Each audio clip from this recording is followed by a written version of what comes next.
बच्चों नमस्कार। आज मैं आपके लिए +1 हिस्ट्री यायावर साम्राज्य लेकर के आया हूँ। यायावर का शाब्दिक अर्थ क्या होता है? यायावर का मतलब है घुमक्कड़ जाति के लोग, घुमक्कड़ जो इधर उधर घूमते रहते हैं और उनका कोई निश्चित ठिकाना नहीं होता। उनका कभी इधर आना कभी उधर जाना, सब तरफ वो घूमते रहते हैं। ये यायावर जो थे, इनका मुख्य व्यवसाय घोड़े, जानवर, पशुपालन और शिकार, इसी से इनका जीवन यापन था। ये कबीले के रूप में रहते थे, घुड़सवार थे और पूरा परिवार एक कबीला होता था इनका। कहीं भी ये स्थायी नहीं थे। इनका जो साम्राज्य था वो मंगोल साम्राज्य इन्होंने स्थापित किया और ये साम्राज्य 13वीं और 14वीं शताब्दी में इन्होंने स्थापित किया था। और इनका जो प्रमुख शासक था वो था चंगेज खान। मंगोल लोगों का संबंध जो है वो पूर्व में तातार, खितान तथा मंचू लोगों से था। मंगोलों ने कृषि कार्य को नहीं अपनाया, न तो पशुपालकों को, न ही शिकार संग्राहकों की अर्थव्यवस्था घनी आबादी वाले क्षेत्रों का भरण पोषण करने में समर्थ थी। इसका परिणाम यह हुआ कि इन क्षेत्रों में कोई भी नगर नहीं उभर पाया था, क्योंकि ये स्थायी रहते ही नहीं थे, न इनका कोई एक स्थायी व्यापार था। शीत ऋतु में मंगोल कबीलों द्वारा एकत्रित खाद्य सामग्री जो थी वो समाप्त हो जाती थी, इसलिए फिर उन्हें चारागाहों की खोज में इधर से उधर भटकना पड़ता था। चंगेज खान का जन्म लगभग 1162 ईस्वी में आधुनिक मंगोलिया में हुआ था। उसका बचपन का नाम तेमुजिन था। मंगोल लोग जो थे वो स्टेपी क्षेत्र में रहते थे। स्टेपी क्षेत्र घास के मैदान, जहाँ पर कि बहुत बड़ी बड़ी घास होती है। इस स्टेपी क्षेत्र में संसाधनों की कमी के कारण मंगोलों तथा मध्य एशिया के यायावरों को व्यापार एवं वस्तु विनिमय के लिए पड़ोस में स्थित चीन में जाना पड़ता था। चीन मंगोलिया के बहुत ही पास था। मंगोल चीन से कृषि उत्पाद तथा लोहे के उपकरण लाते थे और बदले में वे चीनी लोगों को शिकार किए हुए पशु, घोड़े और टैक्स देते थे। यायावर कबीले चीन पर बार बार आक्रमण करते थे और चीन के नगरों को भी लूट लेते थे। उनके आक्रमणों से चीन की सुरक्षा के लिए महान दीवार बनवाई गई, क्योंकि चीन लगातार हो रहे इनके आक्रमणों से बहुत परेशान था और उसे काफ़ी नुकसान उठाना पड़ रहा था। उससे बचने के लिए उन्होंने उस तरफ पूरे क्षेत्र में एक दीवार खड़ी कर दी, जो चीन की दीवार कहलाती है। वो आज तक स्थित है। 1206 ईस्वी तक तेमुजिन ने अपने शत्रुओं को निर्णायक रूप से पराजित कर दिया था। निशापुर के घेरे के दौरान एक मंगोल राजकुमार की हत्या भी कर दी गई थी। इसी कारण चंगेज खान ने निशापुर को ध्वस्त कर देने का आदेश दिया। मंगोल तथा तुर्की की कुशल घुड़सवारी ने उनकी सेना को गति प्रदान की थी। मतलब गति प्रदान करने का मतलब कि वो उनके कुशल सैनिक थे, कुशल घुड़सवार थे और उन्होंने विजय प्राप्त की थी। उनकी सेना बहुत ही ज़्यादा कुशल हो गई थी। मोके चंगेज खान का पोता था। मोरके चंगेज खान का पोता था। उसने फ्रांस के शासक लुई नौवें को यह चेतावनी दी थी कि वह मंगोलों पर आक्रमण करने का साहस ना करें। मंगोल शासक चीन में अधिक रुचि लेने लगे थे, अतः इन्होंने अपनी सेनाओं को मंगोल साम्राज्य के मुख्य भागों की ओर भेज दिया। मिस्र में केवल एक छोटी सी सेना ही भेजी जा सकती। परिणामस्वरूप वहाँ मंगोलों को पराजय का मुँह देखना पड़ा। मिस्र के आक्रमण के लिए उन्होंने छोटी सेना भेजी और उन्हें ये विश्वास हो गया था कि हमारी सेना बहुत कुशल है, लेकिन कम होने की वजह से वो सेना जो है वहाँ हार गई और उसे मुँह खानी पड़ी। स्टेपी क्षेत्र में कई मंगोल कबीले रहते थे। इनकी अपनी अलग अलग पहचान थी। चंगेज खान ने इनकी अलग अलग पहचान को समाप्त किया और उन्होंने उन सभी कबीलों को एकजुट कर लिया। चंगेज खान ने नव विजित लोगों पर शासन करने का उत्तरदायित्व अपने 4 पुत्रों को सौंप दिया। इस प्रकार 4 उलूस का गठन हुआ, मतलब 4 राज्य बन गए। चंगेज खान ने एक हरकारा एक संचार प्रणाली आरंभ की थी जो बहुत तीव्र गति की थी। इसके लिए मंगोल यायावर घोड़ों अथवा अन्य पशुओं का 10वां भाग प्रदान करते थे। इसे कुबकुर कर देते कहते थे।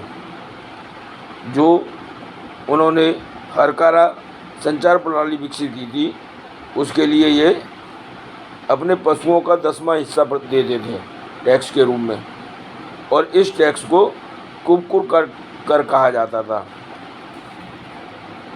मंगोलों के सैनिक अभियानों में विराम आने के पश्चात यूरोप और चीन के भूभाग आपसी संपर्क में आए। फलस्वरूप दोनों भागों में व्यापारिक संबंध गहरे हो गए। मंगोलों द्वारा विजित राज्यों के नागरिक प्रशासकों की भर्ती से दूरस्थ राज्यों को संगठित करने में भी सहायता मिली। मंगोल जो थे वो विविध लोगों का एक जन समुदाय था। ये लोग पूर्व में तातार, कितान और मंचू लोगों से संबंधित थे। पश्चिम में इनका संबंध भाषागत समानता होने के कारण तुर्की कबीलों से भी था। कुछ मंगोल पशुपालक थे और कुछ शिकार संग्राहक थे। पशुपालक भेड़ बकरियां, ऊंट, घोड़े आदि पशु पालते थे। शिकारी संग्राहक लोग पशुपालक कबीलों के आवास क्षेत्र के उत्तर में साइबेरिया के वनों में रहते थे। वे पशुपालक लोगों की अपेक्षा अधिक गरीब थे। वे अपना जीवन निर्वाह ग्रीष्मकाल में पकड़े गए जानवरों की खाल के व्यापार से करते थे। मंगोल तंबुओं और जर में निवास करते थे। गर्मियों में वे अपने पशुधन के साथ शीतकालीन निवास स्थल से ग्रीष्मकालीन चारण भूमि की ओर चले जाते थे। और ये जो पलायन था उनका, वो बार बार होता रहता था। जब ऋतुएं बदलती थी, उसके साथ ही साथ उनका स्थानांतरण भी होता रहता था। मंगोल मध्य एशिया के स्टेपी क्षेत्र के निवासी थे। वह प्रदेश आज के आधुनिक मंगोलिया राज्य का भूभाग है। उस समय इस क्षेत्र का परिदृश्य आज जैसा ही मनोरम था, मतलब वो उस समय भी सुंदर था। यह प्रदेश लहरदार मैदानों से घिरा था। इसके पश्चिमी भाग में अल्ताई पहाड़ों की बर्फीली चोटियाँ थीं, जबकि दक्षिणी भाग में गोबी का शुष्क मरुस्थल फैला था। इसके उत्तर और पश्चिम के क्षेत्र को ओनोन एवं सेलेंगा नदियों और बर्फीली पहाड़ियों से निकले सैकड़ों झरने सींचते थे। पशुचारण के लिए यहाँ पर हरी भरी घास के अनेक मैदान थे। अनुकूल ऋतुओं में यहाँ प्रचुर मात्रा में छोटे मोटे शिकार भी उपलब्ध हो जाते थे। स्टेपी क्षेत्र में तापमान सारा साल लगभग एक समान रहता है, अर्थात संपूर्ण वर्ष यहाँ पर एक जैसा मौसम रहता है।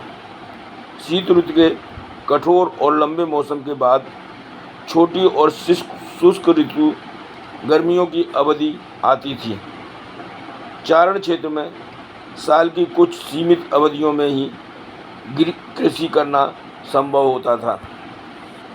मंगोल कबीले नृजाति और भाषाई संबंधों के कारण आपस में जुड़े हुए थे, परंतु उपलब्ध आर्थिक संसाधनों के अभाव के कारण उनका समाज अनेक पितृपक्षी वंशों में विभाजित था। धनी परिवार विशाल होते थे, उनके पास अधिक संख्या में पशु और चारण भूमि होती थी। स्थानीय राजनीति में भी उनका अधिक दबदबा होता था, इसलिए उनके अनेक अनुयायी होते थे। अर्थात जो परिवार धनी होते थे, उन परिवारों में एकजुटता होती थी और वो परिवार काफ़ी बड़ा हो जाता था। उनके साथ काफ़ी पशु होते थे, ज़मीन भी उनके पास बहुत होती थी, साथ ही साथ कबीले में उनका दबदबा भी होता था।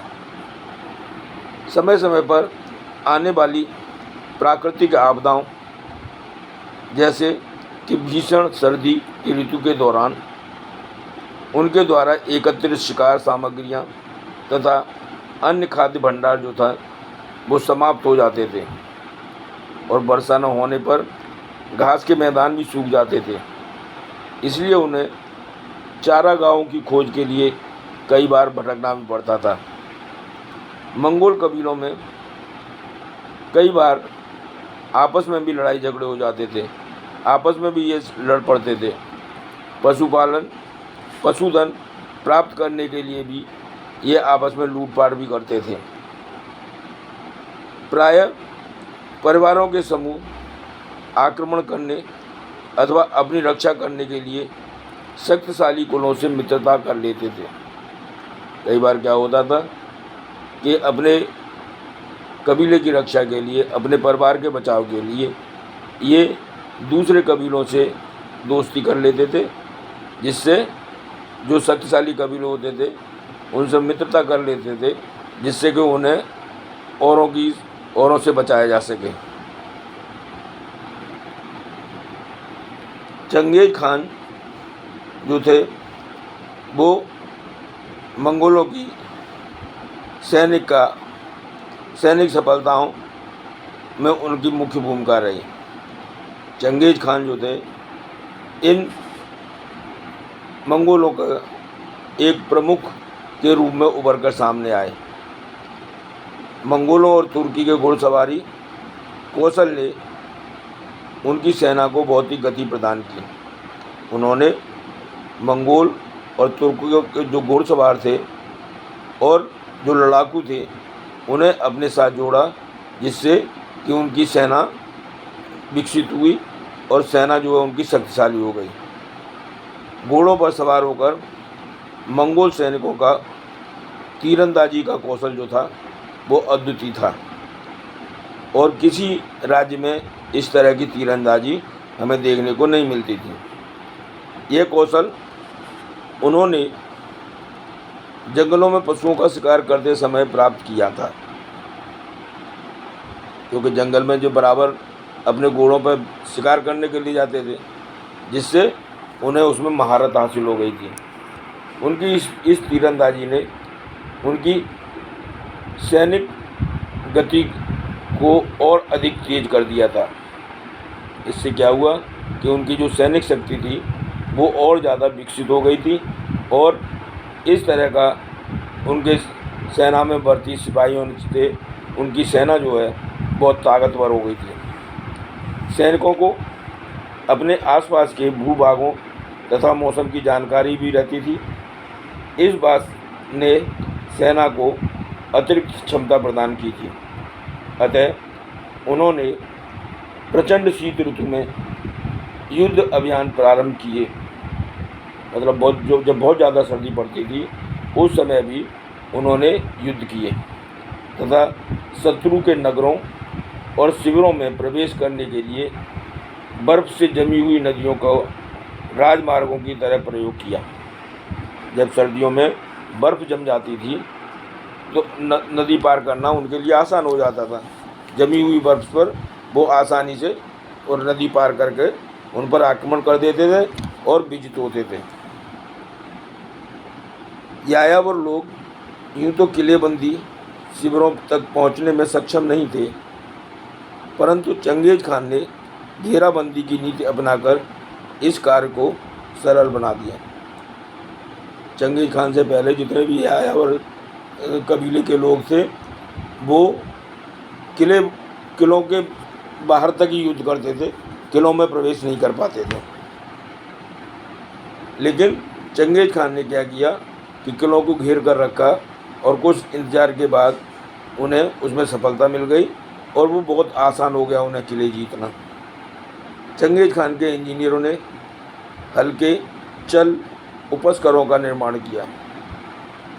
चंगेज खान के जो इंजीनियर थे उन्होंने छोटे छोटे चलने वाले हथियारों का बनाया।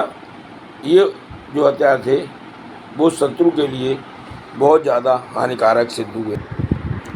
चंगेज खान जो थे वो मंगोल वंश के संस्थापक थे। उसके अनेक बच्चे थे, परंतु उसके वंश को उसकी पटरानी बोटे के गर्भ से पैदा हुए उसके 4 पुत्रों ने आगे बढ़ाया। इनके नाम थे जोची, जगताई, ओगोदेई तथा तोलोए। चंगेज खान का सबसे बड़ा पुत्र जोची था।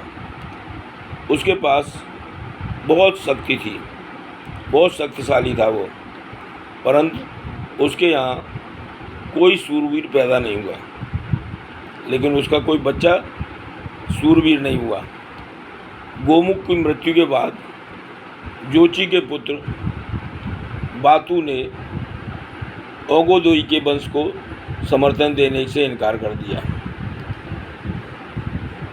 अतः शक्ति जो थी तलुई परिवार के हाथों में आ गई। इस बात ने मोके और कुबलई के लिए सत्ता के द्वार खोल दिए और वो राजा बन गए। मंगोलों और अन्य अनेक यायावर समाजों में सभी स्वस्थ वयस्कों के लिए शस्त्र धारण करना अनिवार्य था। सभी को युद्ध के लिए तैयार रहना जरूरी था और सभी लोग युद्ध कला में प्रवीण होते थे, शस्त्र धारण करते थे, हथियार धारण करके चलते थे और आवश्यकता पड़ने पर इन्हीं लोगों ने सशस्त्र सेना तैयार की। विभिन्न मंगोल जनजातियों की एकीकरण और विभिन्न लोगों के विरुद्ध अभियानों से चंगेज खान की सेना में कई नए सदस्य शामिल हो गए। ये सैनिक अलग अलग जातियों से संबंध रखते थे। इससे छोटी सी मंगोल सेना एक विशाल संगठन में परिवर्तित हो गई। इसमें मंगोल सत्ता को स्वेच्छा से स्वीकार करने वाले तुर्की मूल के उइगुर समुदाय के लोग भी सम्मिलित थे। इसके अलावा इसमें कैराइट भी सम्मिलित थे, जिन्हें अपनी पुरानी शत्रुता के बावजूद चंगेज खान ने अपने महासंघ में शामिल कर लिया था। चंगेज खान ने एक फुर्तीली संचार पद्धति को अपनाया, जिसे हरकारा कहा गया, जिससे राज्य के दूर स्थित स्थानों में आपसी संपर्क बना रहता था और अपेक्षित दूरी पर सैनिक चौकियां भी बनाई गई थी। इन चौकियों में स्वस्थ और शक्तिशाली घोड़े तथा घुड़सवार हमेशा तैनात रहते थे। ये घुड़सवार संदेश वाहक का काम करते थे। इन संचार पद्धति के संचालन के लिए मंगोल यायावर अपने अपने घोड़ों अथवा अन्य पशुओं का 10वां भाग प्रदान करते थे। मतलब मंगोल जो थे वो अपने पशुओं का 10वां हिस्सा इस संचार प्रणाली के लिए अपने आप खुशी खुशी देते थे।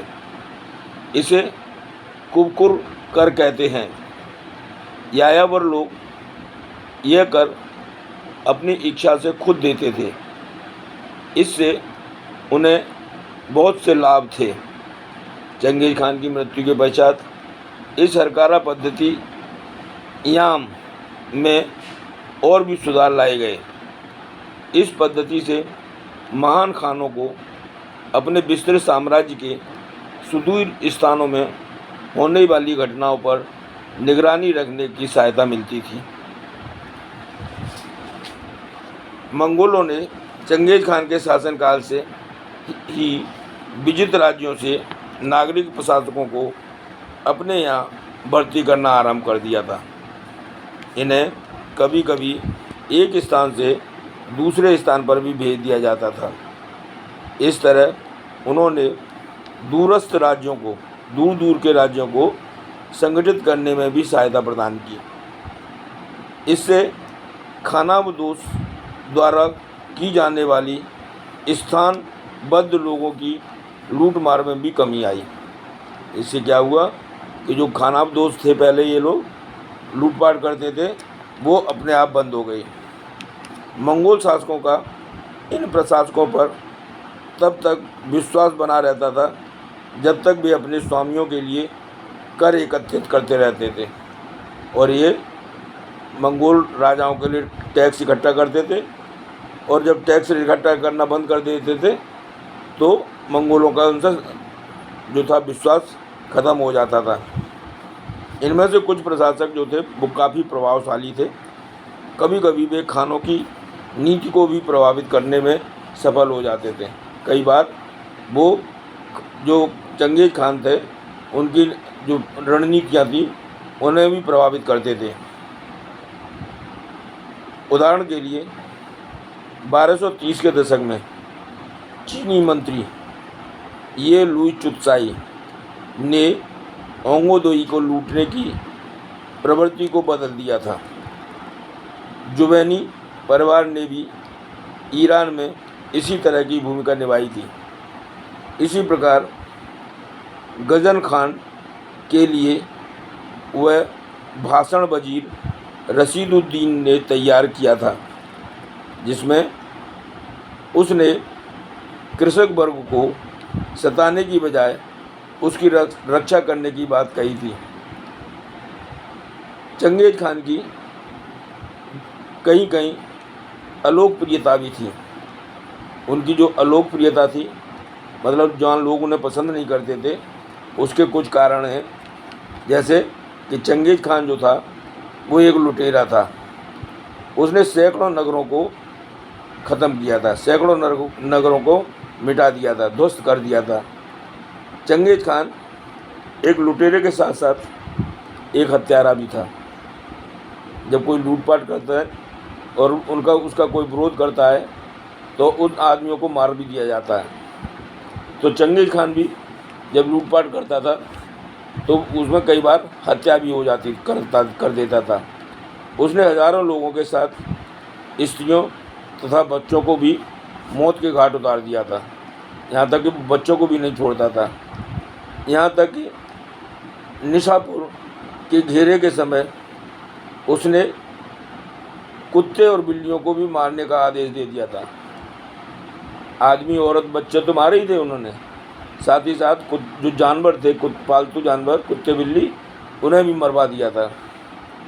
उसने अपने कबीले पर तलवार के बल पर शासन किया, क्योंकि कबीले में और भी लोग थे जो राजा बनना चाहते थे, लेकिन उसके डर की वजह से कोई आगे नहीं आया, तो उन्होंने उन लोगों को डरा धमकाकर उन पर शासन किया था।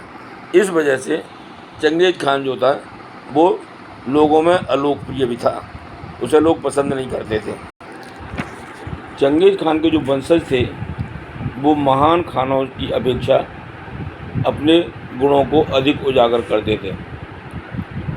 तुलना की इस प्रक्रिया में स्वयं चंगेज़ खान को भी नहीं छोड़ा गया था। ईरान के फारसी इतिहासकार वृत्त में महान खानों का संबंध रक्त रंजित हत्याओं से जोड़ा गया है। इसमें मृतकों की संख्या जो है बहुत अधिक बढ़ा चढ़ाकर बताई गई है। उदाहरण के लिए एक प्रमाण के अनुसार बुखारा के किले की रक्षा के लिए 400 सैनिक तैनात थे, परंतु एक इल्खानी इतिहास वृत्त में कहा गया है कि बुखारा के किले पर आक्रमण में 30,000 सैनिक मारे गए। जब वहाँ पर रक्षा के लिए थे 400, तो 30,000 मारे कैसे गए। यद्यपि इल्खानी विवरणों में भी चंगेज़ खान की प्रशंसा की जाती थी, तथापि ये तर्क भी दिया जाने लगा कि समय बदल गया है और अब पहले जैसा खून खराबा समाप्त हो चुका है। चंगेज़ खान के वंशजों को विरासत में जो कुछ भी मिला वह महत्वपूर्ण था, परंतु उनके सामने एक समस्या थी। अब उन्हें एक स्थायी समाज में अपनी धाक जमानी थी, इसलिए वे वीरता का वह रूप प्रस्तुत नहीं कर सकते थे जैसा चंगेज़ खान ने किया था। तो बाद के जो भी शासक हुए, जो भी उनके वंशज हुए, वो उस तरीके से अपने आप को स्थापित नहीं कर सके जैसा कि चंगेज़ खान ने किया था। देखने में तो ऐसा लगता है कि चंगेज़ खान एक हत्यारा और लुटेरा था, जिसने नगरों को मिटाया, नगरों को ख़त्म किया और हज़ारों लोगों को मौत के घाट उतार दिया। इसलिए 13वीं शताब्दी में चीन, ईरान और पूर्वी यूरोप के अनेक नगरवासी चंगेज़ खान के लुटेरे गिरोहों को भय तथा घृणा की दृष्टि से देखते थे, परंतु मंगोलों के लिए चंगेज़ खान अब तक का सबसे महान शासक बन गया था। उसने मंगोलों को संगठित किया था और लंबे समय से चली आ रही उनकी जो कबीलाई लड़ाई थी उसे उसने समाप्त किया था, तथा चीनियों द्वारा शोषण से उसने सभी कबीलों को मुक्ति दिलवाई थी।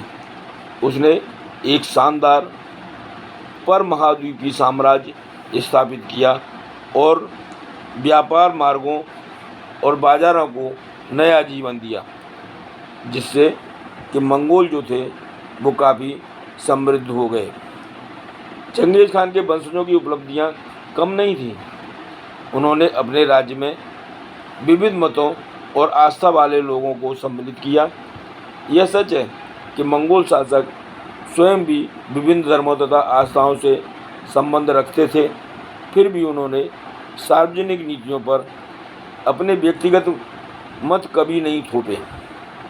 मंगोल शासकों ने सभी जातियों और धर्मों के लोगों को अपने यहाँ प्रशासकों और सैनिकों के रूप में भर्ती किया। उनका शासन बहुजातीय, बहुभाषी, बहुधार्मिक था। यह उस समय के लिए एक असामान्य बात थी। यद्यपि मंगोल साम्राज्य धीरे धीरे भिन्न भिन्न वातावरण में बदलता गया, तथापि मंगोल साम्राज्य के संस्थापक की प्रेरणा इसकी शक्ति को प्रभावशाली स्रोत बनी रही। मंगोलों का यायावरी संगठन जो था, स्टेपी क्षेत्र का निवास स्थान था इनका। इस क्षेत्र में वर्ष में थोड़े समय के लिए ही कृषि की जा सकती थी, अतः मंगोलों ने कृषि कार्य को नहीं अपनाया। इस प्रदेश में अन्य संसाधनों का भी अभाव था। मंगोल जानते थे कि उनके पड़ोसी चीन की अर्थव्यवस्था कृषि पर आधारित है। वे वहाँ से कृषि उत्पाद तथा अन्य आवश्यक पदार्थ आसानी से प्राप्त कर सकते थे। इसी कारण उन्हें चीन के साथ व्यापार करना पड़ता था। यायावर कबीले चीन से कृषि उत्पाद तथा लोहे के उपकरण लाते थे। इसके बदले में वे वहाँ के लोगों को घोड़े, फर तथा स्टेपी में पकड़े गए शिकार पशु देते थे। यूँ तो यह व्यापार दोनों पक्षों के लिए लाभकारी था, परंतु वाणिज्यिक क्रियाकलापों में उन्हें प्राय तनाव का सामना भी करना पड़ता था। इसका कारण यह था कि दोनों पक्ष अधिक लाभ प्राप्त करने की होड़ में एक दूसरे के विरुद्ध सैनिक कार्रवाई पर उतर आते थे और लूटपाट भी कर लेते थे। चीन की अर्थव्यवस्था और राजनीतिक प्रभाव। जब मंगोल कबीलों के लोगों के साथ मिलकर व्यापार करते थे तो वे चीनी लोगों को व्यापार में बेहतर शर्तें रखने के लिए विवश कर देते थे। कभी कभी ये लोग व्यापारिक संबंधों की उपेक्षा करके लूटपाट भी करने लगते थे। मंगोलों का जीवन अस्त व्यस्त होने पर स्थिति चीनियों के पक्ष में हो जाती थी। ऐसी स्थिति में चीनी लोग स्टेपी क्षेत्र में अपने प्रभाव का प्रयोग बड़े आत्मविश्वास से करते थे। इन सीमावर्ती झड़पों में चीन के स्थायी समाज कमज़ोर पड़ने लगे, कृषि अव्यवस्थित हो गई और चीनी नगरों को लूट लिया गया। दूसरी ओर यायावर कबीले लूटमार करके दूर भाग जाते थे, जिससे उन्हें बहुत कम क्षति पहुंचती थी। इसके विपरीत चीन की इन यायावरों से बहुत अधिक क्षति पहुंचती थी। अतः 8वीं शताब्दी ईसा पूर्व से ही चीनी शासकों ने अपनी प्रजा की रक्षा के लिए किलेबंदी करना प्रारंभ कर दिया। 3वीं शताब्दी ईसा पूर्व से इन किलेबंदियों का एकीकरण करके एक विशाल रक्षात्मक ढांचा तैयार किया गया। यह ढांचा चीन की महान दीवार के रूप में जाना जाता है, जो आज तक स्थित है। बच्चों, आज के लिए इतना ही काफ़ी है। यहाँ मैं आपके लिए कुछ प्रश्न छोड़ के जा रहा हूँ, आप उनका उत्तर दीजिए। यायावर से आपका क्या मतलब है? दूसरा, चंगेज खान किस वंश से था?